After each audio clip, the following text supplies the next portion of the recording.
hi, this is Zahi Shanwasan and you are watching English with Zahids।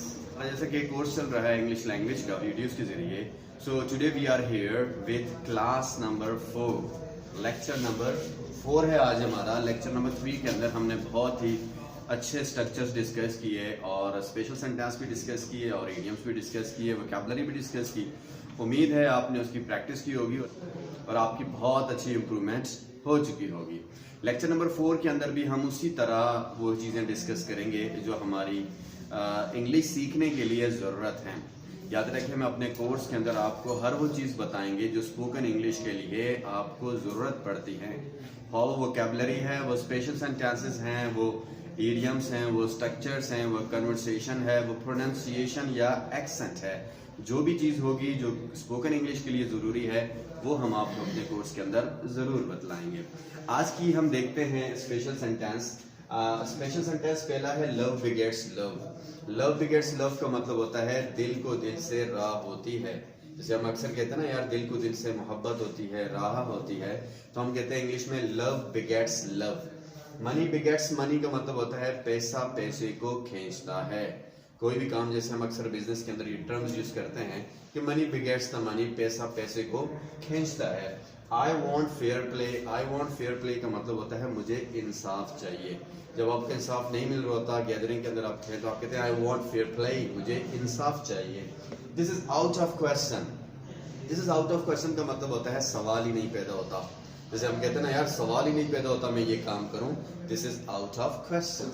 Next है look before you leap. Look before you leap का मतलब होता है देखभाल कर कदम उठाओ। मतलब when you leap, so look before you leap. Leap का मतलब होता है आगे बढ़ना, और आगे बढ़ने से पहले आपने देखना है आगे कोई पत्थर कोई चीज तो नहीं है, तो मुहावरतन हम कहते हैं कि देखभाल कर कदम उठाएं। नेक्स्ट है that's the way things are. यही दुनिया का दस्तूर है। बातों बातों के अंदर हम एक जुमला ले आते हैं, यही तो दुनिया का दस्तूर है, तो हम इंग्लिश में बोलेंगे that's the way things are. Next sentence है that's what you always say. ये तो आप रोज ही कहते हो। जैसे कि हम कहते हैं ना, ये तो भाई आप रोज ही कहते हो, तो इंग्लिश में बोलेंगे that's what you always say. Next है I am push for time. I am push for time का मतलब होता है मुझे बिल्कुल फुर्सत नहीं है। जो अब बहुत ज्यादा मसरूफ है तो आप कहते हैं I am sorry, I am push for time. चलो यार हमारे साथ शॉपिंग पे चलते हैं, आप बहुत मसरूफ है, आप कहते हैं I am extremely sorry, I am push for time, मुझे बिल्कुल फुर्सत नहीं है। नेक्स्ट है I am a bit hard of hearing. मैं जरा ऊंचा सुनता हूँ, सुनने में आपकी समात कम है, तो आप इंग्लिश में ये कहेंगे I am a bit hard of hearing. Excuse me, speak loudly, I am a bit hard of hearing. Next है हमारा has your wisdom gone to grace. क्या तुम्हारी अकल घास चरने गई है? जैसे कि हम कोई बंदा काम कर रहे होते हैं और अकल के बगैर कर रहे हैं, तो हम कहते हैं तुम्हारी अकल घास चरने गई है क्या? तो इंग्लिश में हम बोलते हैं has your wisdom gone to grace. जी, ये थे हमारे आज के स्पेशल सेंटेंसेस। इनको खूब बोले, इनकी प्रैक्टिस करें और इनको याद करें। अब चलते हैं आज के इडियम्स की तरफ। आज का पहला इडियम है out of temper. Out of temper का मतलब होता है मजाज से बाहर। मतलब एक चीज मजाज को मैच नहीं करती तो हम कहते हैं this is out of my temper, ये मेरे मिजाज से बाहर है। नेक्स्ट है out of work. Out of work का मतलब होता है खराब, कोई चीज काम के काबिल नहीं है। आउट ऑफ ऑर्डर का मतलब भी यही होता है कि काम के काबिल नहीं है। But what is the difference between out of work and out of order? Out of work is use जो चीजें बिजली पे नहीं चलती, और आउट ऑफ ऑर्डर यूज होता है उन चीजों के लिए जो बिजली पे चलती हैं। जैसे कि फॉर एग्जांपल ये कुर्सी खराब है तो हम बोलेंगे this chair is out of order. लेकिन अगर आपकी घड़ी खराब है, वो बिजली पे चलती है, आपका मोबाइल खराब है, तो हम बोलेंगे the mobile is out of order. My watch is out of order. जैसे कोई आपसे टाइम पूछता है व्हाट्स द टाइम, तो आप कह सकते हैं sorry my watch is out of order, आपकी घड़ी खराब है। नेक्स्ट है हमारा out of pocket. Out of pocket का मतलब होता है कंगाल, पैसा वैसा नहीं है, तो आप कह सकते हैं आई am out of pocket nowadays, आजकल मेरे पास पैसे नहीं है। नेक्स्ट है out of sort. Out of sort का मतलब होता है मामूल के मुताबिक आपकी जिंदगी नहीं चल रही, तो हम कहते हैं कि मेरी तबीयत खराब है। जब हम कहते हैं ना sorry I am out of sort today, आज मेरी कुछ तबीयत गड़बड़ है, मतलब आज मेरी कुछ तबीयत ठीक नहीं है, तो ऐसे इसके लिए हम यूज करते हैं आउट ऑफ सॉर्ट। याद रखें ये जो स्पेशल इडियम्स हैं या ये इडियम्स जो हैं, इनसे भी आप सेंटेंस बनाने की कोशिश करें ताकि आपको पता चले रोजमर्रा लाइफ के अंदर हम ये कहाँ इस्तेमाल करते हैं। और इसकी अहमियत आप देखें, अगर आपने ये बोलना है कि आज मेरी तबीयत ठीक नहीं है, तो आप बोलेंगे I am not feeling well today, लेकिन कोई आपके सामने अगर ये बोल दे I am out of sort today, तो हमें पता होना चाहिए इसका मतलब। तो इसी वजह से हम अपनी क्लासेस के अंदर इस तरह के वर्ड्स भी करवाते हैं ताकि आपको इनके मीनिंग भी आना चाहिए। क्लियर? अच्छा जी, अब चलते हैं आज की वोकैबुलरी की तरफ। आज का पहला वर्ड है लेमैन। लेमैन का मतलब होता है दुनियादार, और लेमैनशिप का मतलब होता है दुनियादारी। ठीक है, I don't want to keep myself busy in laymanship, मैं अपने आप को दुनियादारी में मसरूफ नहीं करना चाहता। और मिंगल का मतलब होता है घुल मिल जाना, एक दूसरे में घुल मिल जाना। We should mingle to each other to understand one another, मतलब हम मिलना चाहिए। अच्छा, रिंगलेट्स का मतलब होता है जुल्फें, जो बाल होते हैं लंबे लंबे, वो जुल्फें, उनको रिंगलेट्स कहते हैं। एब्लॉन्ड हेयर का मतलब होता है सुनहरी बाल, और गेट हेयर कट का मतलब होता है बाल कटवाना।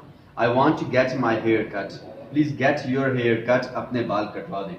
और खूम, खूम का मतलब होता है कंघी करना। एंड नेक्स्ट वर्ड है ट्रेस और लॉक।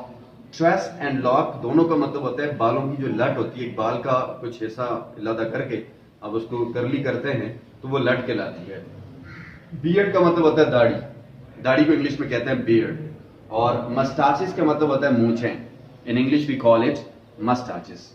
नेक्स्ट है ब्रेड। ब्रेड कहते हैं मांग को, the partition of hair is called braid. आप बालों के अंदर एक मांग बनाते हैं, एक पार्टीशन करते हैं, दैट इज कॉल्ड ब्रेड। और मेक ब्रेड का मतलब होता है मांग बनाना, मतलब आप उसको बना रहे हैं, so this is called making braid. Bald का मतलब होता है गंजा, a person without hair, hairless. और be bald and get bald, ये दोनों वर्ब है, गंजा होना। फॉर एग्जाम्पल आप गंजा होना चाहते हैं तो आप ये कह सकते हैं I want to get bald, he is getting bald, वो गंजा हो रहा है। नेक्स्ट है मॉकटेल। मॉकटेल का मतलब होता है हाजिर जवाब, a person who answers immediately. Clear? हाजिर जवाबी से के साथ वो रिस्पॉन्स देता है। और नेक्स्ट है टैक्टफुल। टैक्टफुल का मतलब होता है मौका शनास। ये कम्युनिकेशंस की क्वालिटीज हैं, अच्छे स्पीकर्स की ये क्वालिटीज होती हैं कि टैक्टफुल, वो मौका शनास हो, एक इंसान को पता होना चाहिए कि मुझे कहाँ बोलना है और कहाँ नहीं बोलना। Where should I speak and where should I not speak. अगर आप वहां बोलेंगे जहां आपको तलब नहीं है बोलने की, आपको चाह नहीं रहा बोला जाए, तो आप अगर आप वहां बोलेंगे तो you will lose your value over there. जहां पब्लिक चाहती है कि आप बोलें और आपके बोलने की अहमियत हो, over there we should speak. Clear? और टैक्टफुलनेस कहते हैं मौका शनासी। टॉक फुल ऑफ सॉल्ट का मतलब होता है लुत्फ भरी बातें। देखिए, इसका जाहिरी मतलब और है टॉक, बात, फुल ऑफ सॉल्ट, नमक से भरी, लेकिन ये बड़े प्यारे अल्फाज हैं। जैसे कि आप कहते हैं we had talk with full of salt, हमने बड़ी लुत्फ भरी बातें की हैं। तो नेक्स्ट वर्ड है आउटलैंडिश। आउटलैंडिश का मतलब होता है परदेसी, मीन दैट आपका अपना इलाका नहीं, आप दूसरे इलाके में जाके मुकीम है, so you are outlandish over there. और नेक्स्ट है आउटबैक। आउटबैक का मतलब होता है वापसी। जैसे कि for example I will wait for your outback, मैं आपकी वापसी का इंतजार करूंगा। ये थी हमारी आज की वोकैबुलरी, अच्छी खासी वोकैबुलरी आपको प्रोवाइड की है। और ये जर्नल वोकैबुलरी है, बाल्ड, बार्डलेस, बियर्ड, मस्टाशिस, ये रोजमर्रा के अल्फाज हैं। इनको आपने याद करना है और इनसे सेंटेंसेस बनाने हैं और कन्वर्सेशन के अंदर इसके ऊपर आपने प्रैक्टिस करनी है। क्लियर? अब हम चलते हैं स्ट्रक्चर्स की तरफ। आज के स्ट्रक्चर्स बहुत अच्छे स्ट्रक्चर्स हैं और रोजमर्रा लाइफ के अंदर बहुत ज्यादा इस्तेमाल होते हैं। हम अपनी कन्वर्सेशन के अंदर इनका बहुत ज्यादा इस्तेमाल करते हैं। लेकिन जब आप कहना चाहते हैं कि मुझे आसान लगता है और मुझे मुश्किल लगता है, उनके लिए हम स्ट्रक्चर यूज करते हैं I feel easy. I feel easy का मतलब होता है मुझे आसान लगता है। टू के बाद आप वर्ब की फर्स्ट फॉर्म लगा दें। वर्ब की फर्स्ट फॉर्म मतलब वो काम लगा दें जो आपको आसान लगता है। अब आप सुबह से लेकर शाम तक बहुत सारे काम करते हैं, बहुत सारे ऐसे काम हैं जो आपको आसान लगते हैं, और वो सारे काम यहाँ पे लगा के आप अपनी बेहतरीन प्रैक्टिस करते हैं। याद रखें, स्टूडेंट समझ तो लेते हैं लेकिन उनको प्रैक्टिस नहीं करनी आती या वो प्रैक्टिस का आइडिया नहीं रखते। हम आपको साथ प्रैक्टिस करने का आइडिया भी बताते हैं कि सुबह से शाम तक आप अपने कामों की लिस्ट बनाएं और जो काम आपको आसान लगते हैं उनको इनके साथ रख के बोलें, ये आपकी प्रैक्टिस हो जाएगी। क्लियर? अब for example I feel easy to drive at night, मुझे रात को गाड़ी चलानी आसान लगती है। ठीक है? I feel easy to go for morning exercise, मुझे मॉर्निंग एक्सरसाइज पे जाना आसान लगता है। ठीक है? Well I feel easy to go for walk at night, मुझे रात को वॉक पे जाना आसान लगता है। ठीक है? I feel easy to travel by bus, मुझे बस से सफर करना आसान लगता है। अब जो काम आपको आसान लगते हैं टू के बाद वो आप काम लगा दें। फॉर एग्जांपल अक्सर फीमेल कहती हैं मुझे जो है वो स्वीट डिश बनानी आसान लगती है, I feel easy to make sweet dish, clear. और बॉयज कहते हैं मुझे जो है वो रात में स्टडी करना आसान लगता है, I feel easy to study at night. और बास कहते हैं कि मुझे सुबह को असाइनमेंट्स मुकम्मल करने मुश्किल लगते हैं अर्ली मॉर्निंग पे, so I feel easy to complete my assignments at morning time, clear. अब जो काम भी आपको आसान लगता है टू के बाद वो लगाए, खाना है, पढ़ाना है, कपड़े धोना है, ब्रश करना है, मुंह धोना है, ब्रश करना, जो आपको आसान लगता है टू के बाद आप लगा दें। अब हम कन्वर्सेशन करने के लिए हम कहेंगे what do you feel easy to teach, आपको क्या पढ़ाना आसान लगता है। तो टीच की जगह हम यहाँ पे देखें what do you feel easy to speak, आपको क्या बोलना आसान लगता है। What do you feel easy to cook, आपको क्या पकाना आसान लगता है।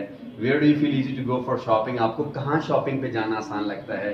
Okay, which language do you feel easy to speak, कौन सी जबान आपको बोलनी आसान लगती है। देखिए व्हाट की जगह अगर हम विच लगाएंगे तो विच का मतलब होता है कौन सी, और विच के बाद वो चीज लगाएंगे जिस चीज का हम पूछ रहे हैं, कौन सी जबान विच लैंग्वेज। अब देखिए जरा इससे, कौन सा फ्रूट विच फ्रूट, कौन सा ड्रेस विच ड्रेस, कौन सी बुक विच बुक, कौन सा country which country, which city which game, clear, which subject which language, कुछ भी लगा सकते हैं। फॉर एग्जाम्पल कौन सी डिश पकाना आपको आसान लगती है, which dish do you feel easy to cook.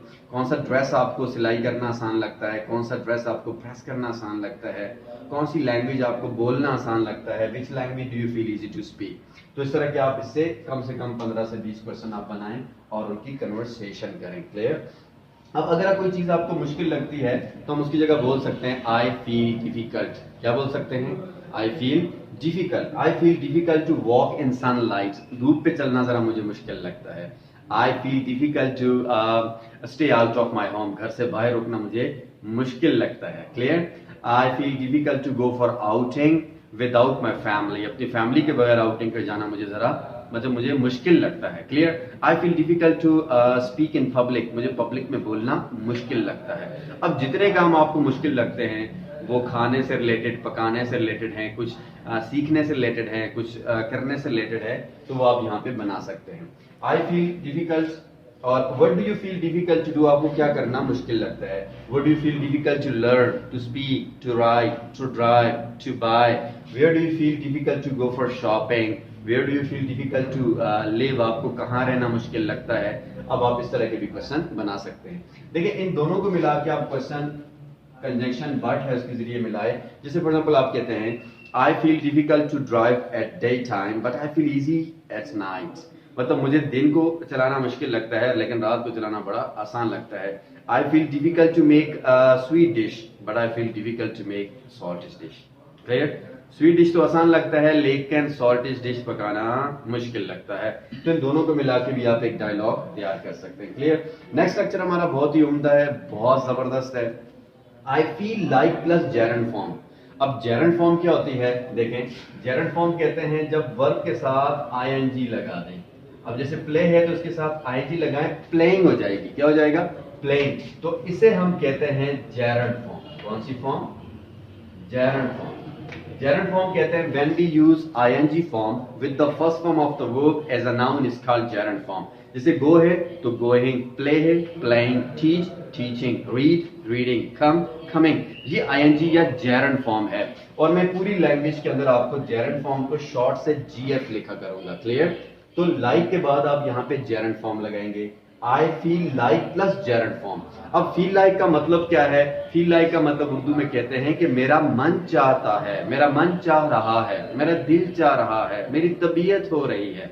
For example आप घर पे जाते हैं, आप कहते हैं यार मेरा मन चाह रहा है बेहतरीन किस्म की कॉफी पीऊं, मेरा मन चाहता है मैं थोड़ी देर के लिए रेस्ट करूं, मेरा मन चाह रहा है मैं आउटिंग के लिए अपने दोस्तों के साथ कुछ टाइम के लिए चला जाऊं। तो मन चाहने के लिए आप फील लाइक के बाद आप जेरंड फॉर्म लगा दें। मेरा मन चाह रहा है चाय पीने के लिए, I feel like taking tea. I feel like going for outing with my family. I feel like eating biryani in dinner. I feel like reading some books, clear. मेरा मन चाह रहा है कि मैं कुछ बुक्स पढूं, गॉट इट। तो इस तरह के आप मजीद सेंटेंस बना सकते हैं जिस चीज का भी आपका मन चाह रहा है। याद रखें अगर आपका मन नहीं चाह रहा तो आप बोल दें आई डोंट फील, नहीं चाह रहा, आपको कोई चाय पेश कर रहा है तो आप कहते हैं आई don't feel like taking tea, I am sorry, मेरा नहीं जी चाह रहा चाय पीने के, मेरा मन नहीं चाह रहा मैं चाय पीऊं। I don't feel like going for outing on coming Sunday, इस संडे को मेरा मन नहीं चाह रहा मैं आउटिंग पे जाऊं, नहीं चाह रहा तो आई डोंट फील लाइक बोलें।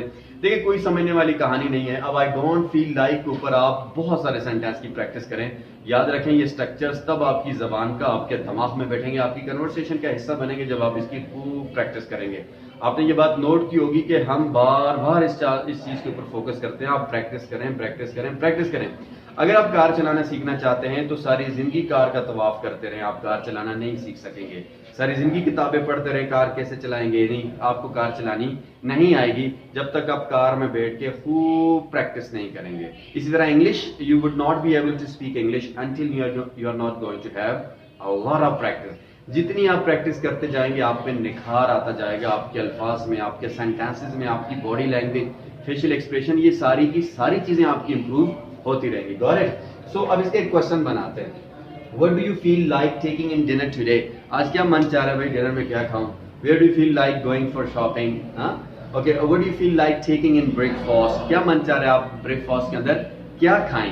तो इस तरह के मजीद सेंटेंसेस आप इसके भी क्वेश्चन बना सकते हैं, इनके क्वेश्चन बना सकते हैं। एक बात आपने नोट की होगी तो हम हर स्ट्रक्चर से आपको क्वेश्चन बनाना सिखाते हैं। क्यों? बिकॉज क्वेश्चन अगर आपको बनाना आ गया तो आप उसका आंसर भी बनाने की कोशिश करेंगे, और कन्वर्सेशन हमेशा क्वेश्चनिंग आंसरिंग से होती है। आप गाड़ी में बैठ के आपके साथ एक बंदा बैठा तो आप उससे क्वेश्चन करते हैं, अस्सलाम वालेकुम, वालेकुम सलाम, what's your name, my name is Zahid, okay, what's your qualification, what's your name, my name is Ali. तो देखिए ये क्वेश्चन कर रहे हैं, what's your name, what's your qualification, where are you going, okay, what's your father name, what's your profession, what's your education, okay, how are you feeling now. ये सारे questions हैं।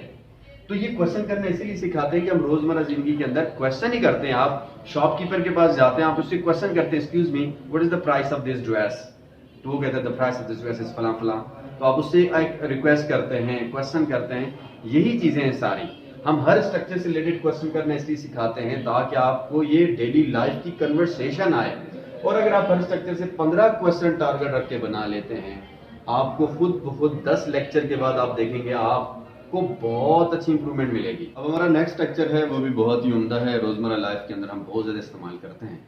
For example आप कहीं पे जा रहे हैं रास्ते पे और किसी ने आपको अचानक गाली निकाल दी, तो आप एकदम कहते हैं यार तुम कौन होते हो मुझे गाली देने वाले। आपने किसी को मना किया भाईजान मेरे घर आज के बाद नहीं आना, आप जो ही घर में गए तो आगे भाईजान बैठे हुए हैं, तो आप एकदम बोलते हो भाईजान तुम होते कौन हो मेरे घर में आने वाले। आपके जाती मामलात हैं, उनके अंदर कोई टांग अड़ा रहा है तो आप उसे कहते हो यार तुम होते कौन हो मेरे जाती मामलात में टांग अड़ाने वाले। आपका मोबाइल किसी ने यूज करना शुरू कर दिया तो आप कहते हैं तुम होते कौन हो मेरे मोबाइल को इस्तेमाल करने वाले। क्लियर? तुम होते कौन हो मुझसे ये चीज पूछने वाले, जानने वाले। जब हम उर्दू में कहते हैं तुम होते कौन हो, तो इंग्लिश में उसके लिए हम स्ट्रक्चर यूज करते हैं who the hell are you, who the hell are you. To के बाद आप वो काम लगा दें जिस काम के लिए आप कहते हैं तुम होते कौन। देखें, who the hell are you to abuse me, तुम होते कौन हो मुझे गाली देने वाले। टू के बाद वो काम लगा देंगे, who the hell are you to come at my home, who the hell are you to pull my legs. Pull my legs का मतलब होता है मजाक उड़ाना, तुम होते कौन हो मेरा मजाक उड़ाने वाले। Who the hell are you to pull my legs. तुम होते कौन हो मुझे फोन, आपने मना किया किसी को भाईजान आज के बाद फोन मत करना, और भाईजान की कॉल आ गई, तो आप क्या बोलेंगे, who the hell are you to call me, तुम होते कौन हो मुझे फोन करने वाले। तो थोड़ा सा ये गुस्से के अंदर ये सेंटेंस बोलना है, who the hell are you, ऐसा जरा तेवरी चढ़ा के बोलना है, who the hell are you to call me, who the hell are you to come at my home. क्योंकि ये प्यार से तो हम ये नहीं बोलेंगे who the hell are you to come, so you have to show some anger in this. Clear? So हर सेंटेंस के साथ एक बात आपने ये नोट करनी है कि वो सेंटेंस देखें किस नौइयत का है। उस सेंटेंस के साथ आपके एक्सप्रेशन क्या होने चाहिए, प्यार वाले, गुस्से वाले, शाइस्ती वाले, मिलनसारी वाले, और थोड़ा सा उसमें स्ट्रेस होना चाहिए। तो ये ऐसा स्ट्रक्चर है जिसके अंदर आपने फेशियल एक्सप्रेशन के अंदर, आवाज के अंदर आपने गुस्सा शो करना है। अगर आप एक्सप्रेशन के बगैर इसको यूज करेंगे, बनाएंगे सेंटेंस, तो इसका ये वो चार्म नहीं होगा जो लैंग्वेज में होना चाहिए। तो क्या बोलेंगे, who the hell are you, who the hell are you to call me, who the hell are you to come at my home, who the hell are you to sit here, who the hell are you to use my car. So इस तरह के आप गुस्से में 10, 15, 20 sentence बनाएं और उनको गुस्से में बोलें और स्ट्रेस के साथ बोलें। Who the hell are you to abuse me, who the hell are you to call me. So आप इसके सेंटेंसेस और भी मजीद बनाएं। टू के बाद यहाँ पे आप देखें जितने आप वर्ड लगाएंगे आप उसके बोलते जाएंगे। क्लियर? अब आज की जो हमारे 4 स्ट्रक्चर हमने पढ़े, और इन चारों स्ट्रक्चर्स के ऊपर आप खूब प्रैक्टिस करें नेक्स्ट वीडियो से और लेक्चर से पहले, और जो वोकैबुलरी है इसको भी इम्प्रूव करें। इंशाल्लाह इसी सिलसिले से हम चलते रहे, इसी तरीके से हम चलते रहे, तो इंशाल्लाह at the end of the course you will have a lot of vocabulary, a lot of special sentences, a lot of idioms, and इंशाल्लाह हर उर्दू का जुमला इंग्लिश में बोलना, ट्रांसलेट करना और समझना आपको आसानी से आ जाएगा। हमारा मेथड और तरीक़ेकार ही यही है। हर इंसान का अपना एक मेथड है पढ़ाने का, लेकिन हमारा जो मेथड है वो यही है, क्योंकि इस मेथड से आप बहुत आसानी के साथ सीख सकते हैं और आपकी इंप्रूवमेंट हो सकती है। Clear? Thank you very much, बहुत बहुत शुक्रिया। खुश रहें, आबाद रहें and take care of yourself.